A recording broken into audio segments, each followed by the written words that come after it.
Hi everyone, it's Tamara here from La La Land Crafts with another card making tutorial, this week using the gorgeous image Queen of Hearts Marci.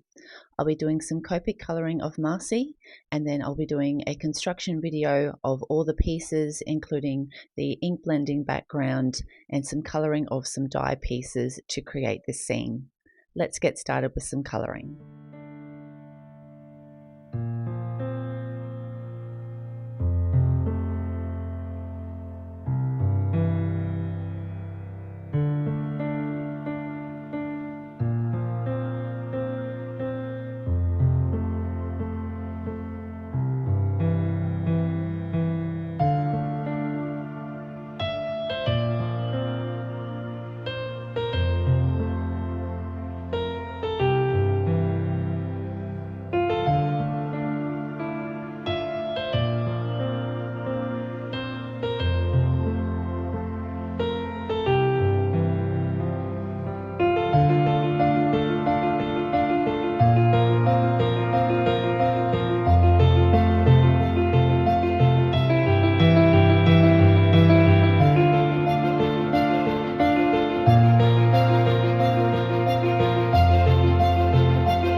just finishing up the colouring now, just adding a little bit of dimension to our playing cards so they look like they're a kind of multi-sided piece.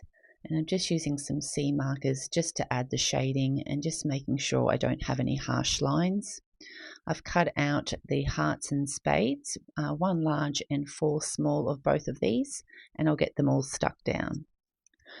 Okay, I've grabbed out my Make Art magnetic station and just put a bit of tape runner on the front to hold my white cardstock in place. And I've grabbed out the Hearts and Harlequin Stencil for this week. And I'll be using the Harlequin Stencil and Black Soot Distress Oxides, so only the one colour to provide an even layer of black all over my card. So I'm just working in circular motions, and I do come back over once I've fully done the coverage and just add a little bit more to make sure you've got a nice smooth blend of that black soot all over those diamonds. So we'll just pull that off and set that aside to dry. So now that's dry, I've just grabbed out my Fiskars trimmer, and I'm just going to trim down to the edges of each of those harlequins, just on every side, so that we've got a perfect border all the way around. And I've cut and scored a piece of white cardstock, and I've also just attached a black piece of cardstock to the back of the Harlequin stencil, just so that there's a nice black border. And then once we put it on the white cardstock, we've got a nice white border all around the edges, and we'll get that stuck down and secured. Now I'm going to place all our elements on the front of our card, just working from anything that's going to be laying flat and then just building up as we go. So the first things that we want to get down are our playing cards, because they're going to go behind pretty much everything. So I'm basing them kind of like center but a bit lower down, and then just kind of angled off to the right and the left for either card. So just make sure they're in place. And then we're going to have our little border down the bottom with our chess pieces, kind of again doing the same thing as the cards and just going off to the left and right. So we'll get those secured down with some glue, and then we'll place our grass piece just sitting over the top of those. So we want to make sure they're down far enough that that grass piece will make them look like they're sitting in the grass with our mushroom border. So we'll get that glued down and get that secured. And the next thing we want to do is add our hearts border and our hearts garland border, and we'll get that plenty of glue on there and have that kind of sitting up on either end, but kind of partly hanging over our playing cards. And we'll have our sentiment sitting in the middle. So I'd stamped the sentiment out and backed it with some black cardstock so it matches our background panel. And I'm going to prop that up with a little bit of foam tape so it kind of sits above our hearts garland border. So I've just grabbed out my tweezers. I found it's easier to make sure that I'm lining that up in a centered position. And we'll also add some foam tape on the back of our queen and place her standing on the grass right in the middle of our playing cards. And then I also grabbed out some Nuvo drops, and I'm just placing them in our mushrooms so we've got nice white mushroom spots. And this is a finished card for this week. Queen of Hearts Marci is so gorgeous, and I had so much fun colouring her up, especially her hair and outfit. And with all these added elements like the playing cards and chess pieces, I really feel it gives this card a real wow factor. I hope you've enjoyed this tutorial. If you have, please hit the like button and leave a comment. And if you'd like to see any future videos, please hit the subscribe button. Thanks so much for watching. Have a great day. Bye.